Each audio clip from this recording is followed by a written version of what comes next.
still maceration for 12, 24 hours. Depends a bit how much extraction you want to get out of the berry skins.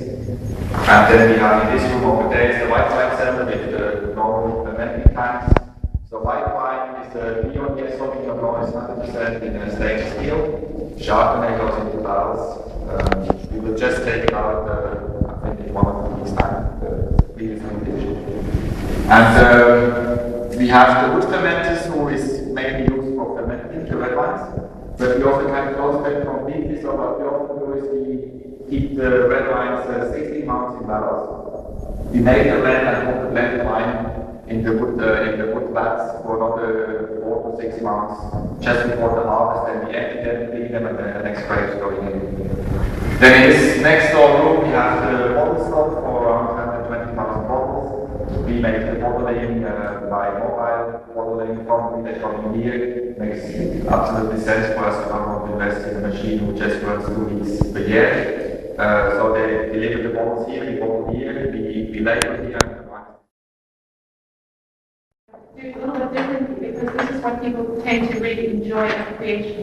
They say good food, good wine, and good company are the great triangle for a great evening. So you've got your club, which is great, and we hope we can deliver the other two elements.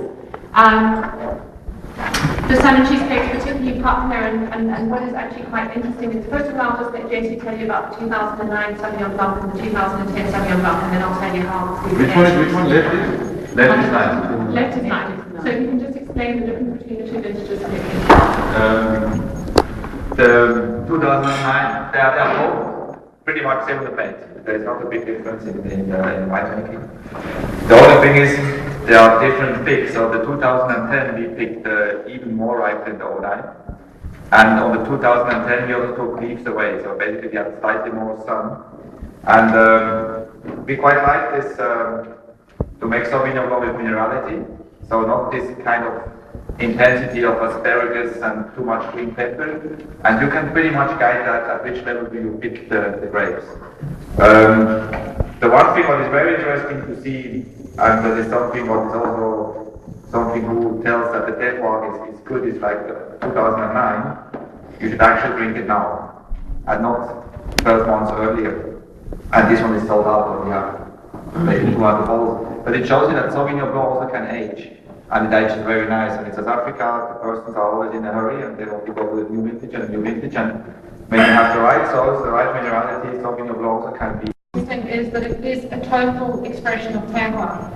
Sauvignon Blanc is often a big seller, and people buy in Sauvignon Blanc, and you don't necessarily understand exactly where it comes from and what its typical flavors are. This is the true expression of what Hemel-en-Aarde ridge produces in terms of Sauvignon Blanc. There are 5 clones of Sauvignon Blanc, which make up this wine, which I think is very interesting. When you go and taste the grapes in the vineyards, they do have a certain profile, but they also have very quite individual flavor characteristics, which is quite interesting as well.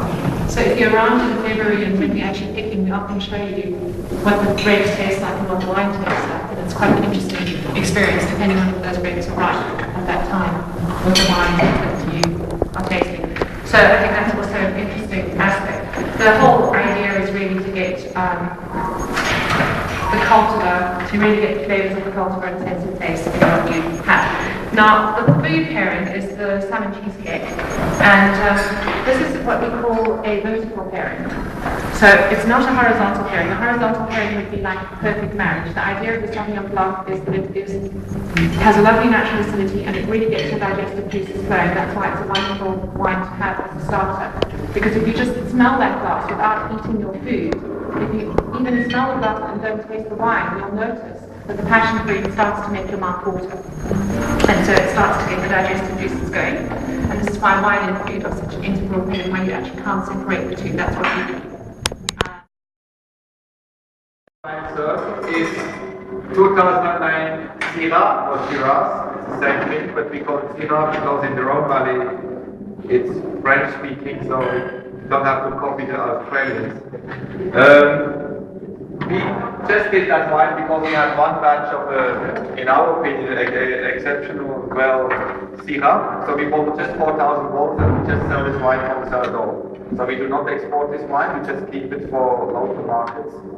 And also this wine may be slightly too young, but I think as a pure Syrah, it's quite exciting to see. It's also a lot of finesse in this wine, and it's cold climate for South African standards, so there's nothing cooked fruits or whatever like comfy. It's really still fresh. It's a very attractive plummy flavor, good acid levels, and I hope you enjoy this evening. And after this, we unfortunately not yet producing dessert wine, so you just have to imagine dessert wine. Maybe it will happen in a few years, but until now, not yet.